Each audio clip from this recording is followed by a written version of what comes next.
Hi guys. Hey, good to see you on here. Welcome to part one of a to be determined amount of parts, at least two, of my Lyme journey to healing. And the reason I want to get on here about this topic is because you guys have been asking about my story, and you've been asking if I've talked about it in any particular places or whatever. And I do have a blog post summarizing my journey in general, like kind of start to finish. And I will link it for you guys here too, so you can check that out if you haven't seen it yet. It's a pretty nice summary, I think, highlighting the key points along the way. However, I haven't really talked about like the step-by-step process. And I don't want to like bore you to death with my journey, but I also want you guys to feel my heart and validated for what you're going through, because I know you're going to share similarities to my journey. So I wanted to get on here and talk about kind of my life before I started with like a Lyme literate healing path, and how I even just started to trickle into healing without even realizing it back in the day, if you will. So I'm going to try to keep this as condensed as possible and move along through the story. But if you have questions or you want more clarification or, more specifics, anything, you can totally ask. And I am pretty much an open book as far as I know. There's nothing that I can think of that I wouldn't share with you. So I am excited to just offer you some of this insight into my journey. And I know everyone's different, but if this helps in any way, then it's worth the share, right? And at least, like I said, you'll know you're not alone. I also want to say a caveat, well, two caveats. A disclaimer number one being, though I am a nurse, I'm not here as a healthcare professional to cure, diagnose, treat, or otherwise even recommend,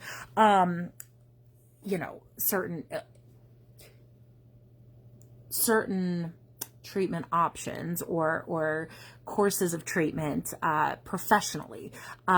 We can dialogue about what that might look like, and I'm going to share some of what I did, but everyone has to make the best decision for themselves, and it's going to be different for everyone, most likely, or not exactly the same. So please do not take this as medical advice, and seek a medical provider advice. That's what I was creating a word for. And especially if you can get in with a doctor that understands Lyme disease, specifically a Lyme literate provider, or naturopath or functional medicine provider. There are a lot of good ones out there. Make sure they're vetted and come highly recommended though. And do your due diligence before picking one, because there are some out there that are not truly Lyme literate. The other caveat is, guys, I was going through the worst of the worst illness-wise when a lot of this was happening to me from my story. So I truly don't remember a lot. I truly am missing details, I'm sure. There are some things as I was writing this out, and I did create a little timeline for myself because of this like lapse in memory periodically from that time period in my life. So there are places where I left out some potential details because I wasn't sure. I've included what I am sure of, or what I remember, or what I know from talking to my mom. She was one of the primary people to walk this journey with me. I also have a lovely blog post about my mother too. You should totally check out, and a YouTube video, because she saved my life. She saved my life when I was a kid and sick. So understand that I've been going through this for more than half of my lifetime now.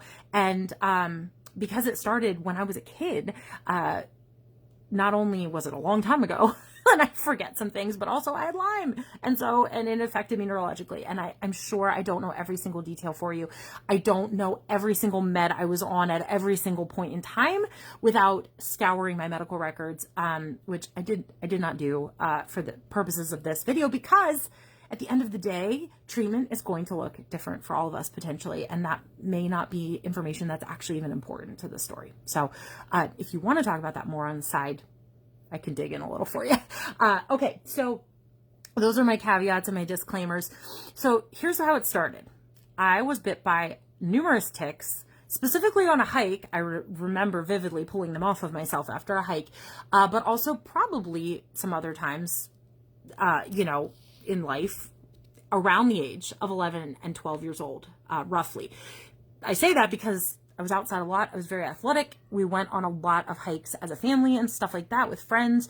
And that's what I mean. I don't remember every single tick, but there were numerous ones. I do recall that.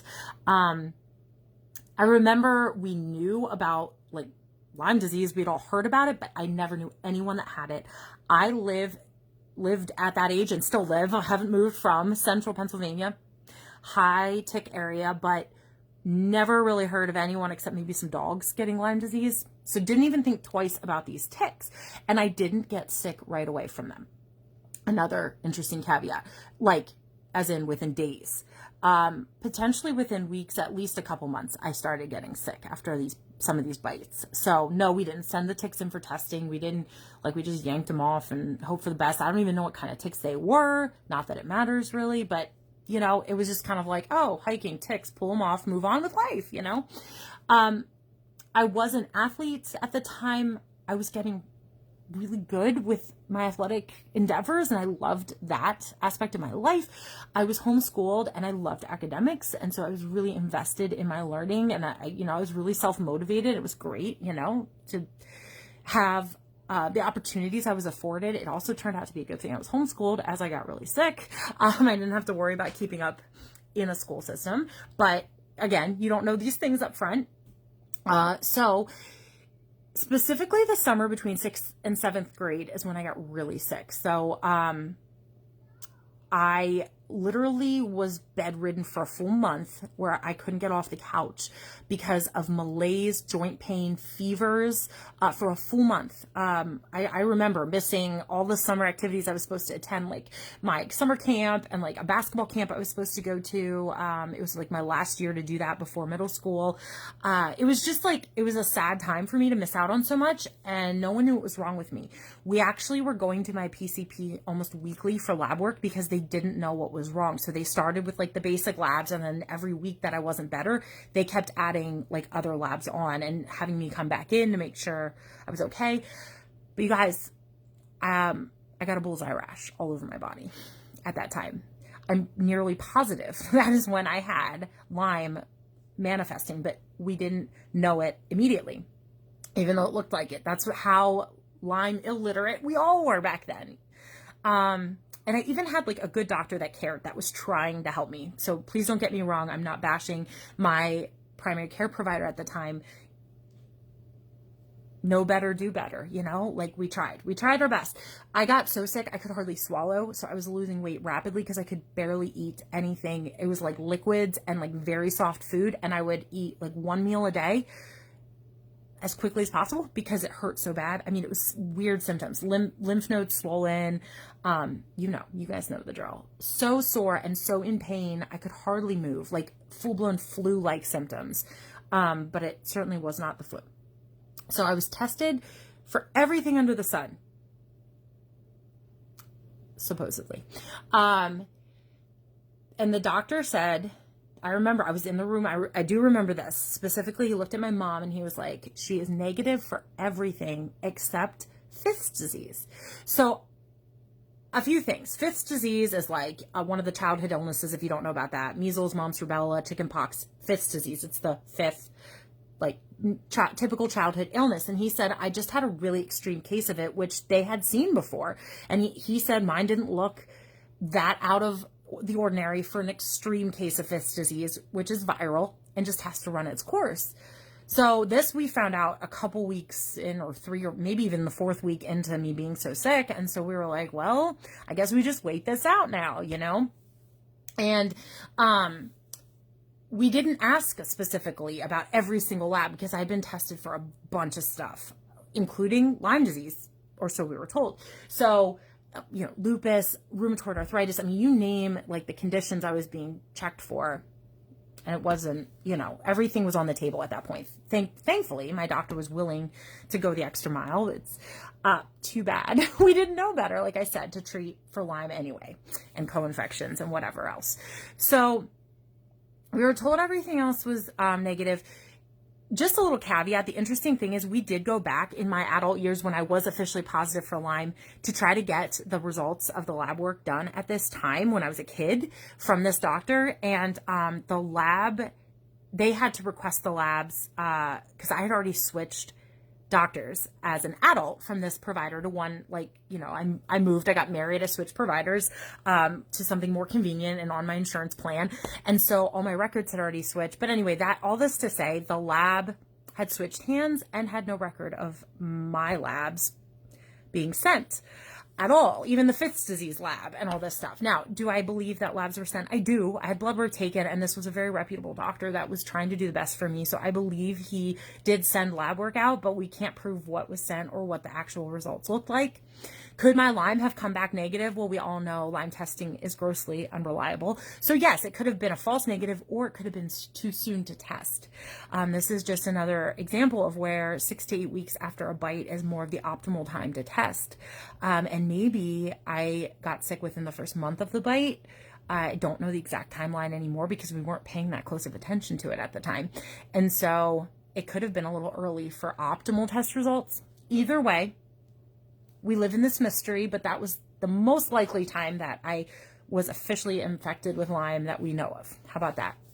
So I actually got better enough to function then after a good month or longer. Like pretty much that whole summer was shot with me just trying to recover enough to function in the fall then for school and the next round of sports and all this stuff. Middle school hit.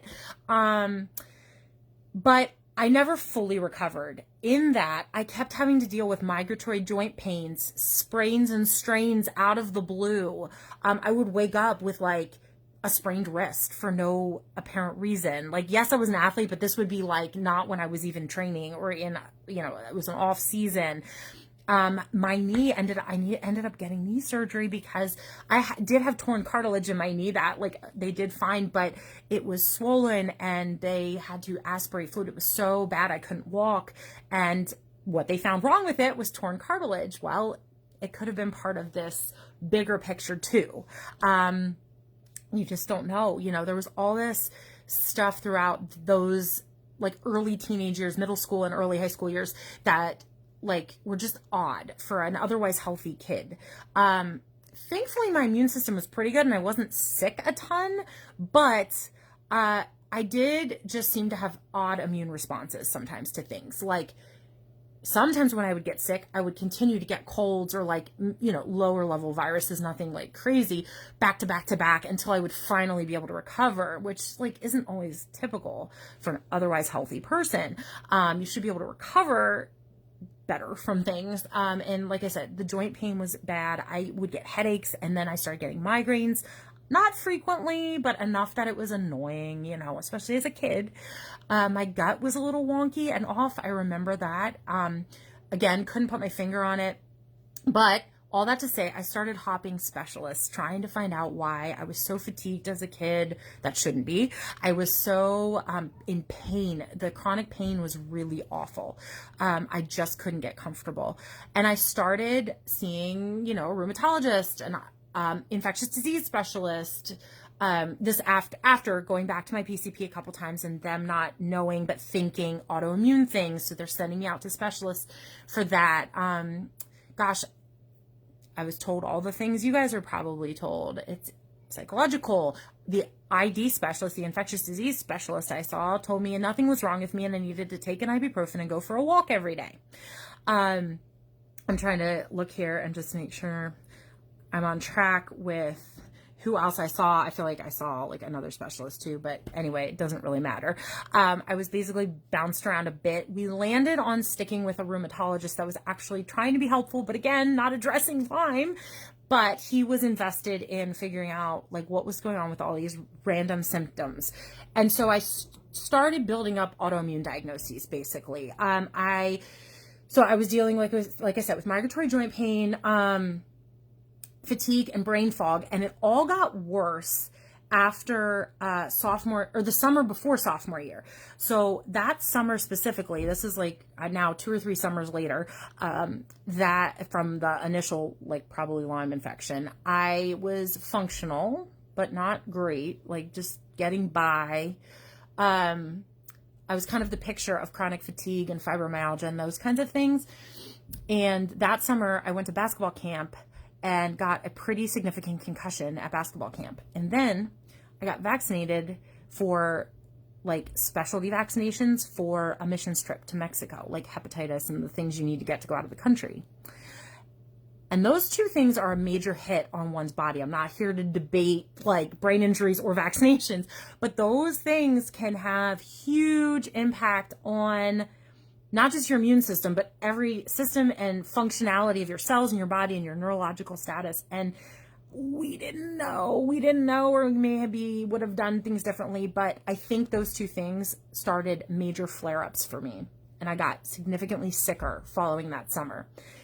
Again, my best guess looking back and putting pieces together was that those one or both of those things was a huge trigger for more problems for me. So basically in the next year or two, seeing specifically a rheumatologist, but other specialists that were unhelpful, seeing a counselor and therapist, dealing with like the mental health issues that came with being sick and undiagnosed as a kid, having to figure this out for yourself and no one believing you, was not fun. And I ended up with, this is just a handful of the diagnoses I ended up with. I think this covers most of them though. I ended up diagnosed with chronic fatigue syndrome, fibromyalgia, psoriatic arthritis specifically, because I also had skin conditions going on that looked like or were psoriasis, eczema, all that. Sacroiliac joint dysfunction, patellofemoral syndrome, which is a kneecap issue.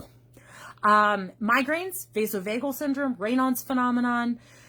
Later, I would also end up heading down as like a young adult, was headed down the road for a lupus diagnosis. Never officially got diagnosed though. And in the meantime, I got treated for Lyme. Hint, hint, that's coming. PCOS was on the table. Again, never officially diagnosed, but like in investigating some of the weird symptoms, that was a diagnosis on the table, until I got proper treatment.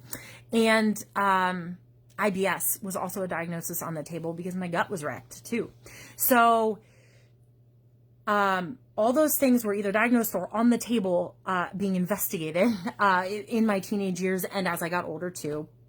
But by age 16, I was tested for pretty much everything again because I was so sick, and becoming again bedridden over that last 2 years slowly, but the age 15 into 16 was like the worst. And I hardly remember any of it, to be honest with you. I barely got through homeschool. I quit all my sports, all my athletics. I quit my babysitting jobs.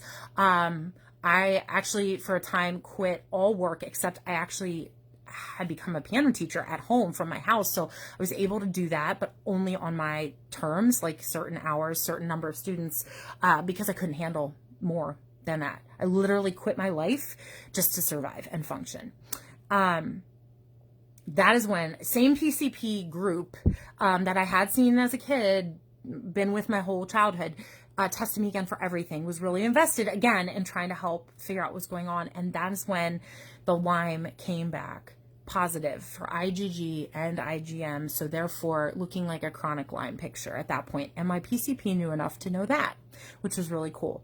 He tried his best, again, not throwing anyone under the bus for what, doing what they thought was best. And again, we didn't know any better. I didn't know about Lyme literate or not. You trust your doctor at the time, and that's where we were at as a family and where I was at. And my parents were even seeking, we had friends that were doctors and stuff, and kudos to them because they really tried to help my family navigate this.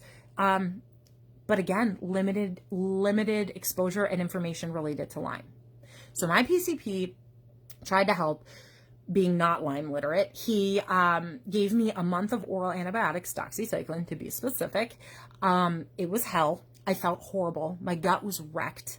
I felt worse than ever, probably a combo of wrecking my gut and herxing.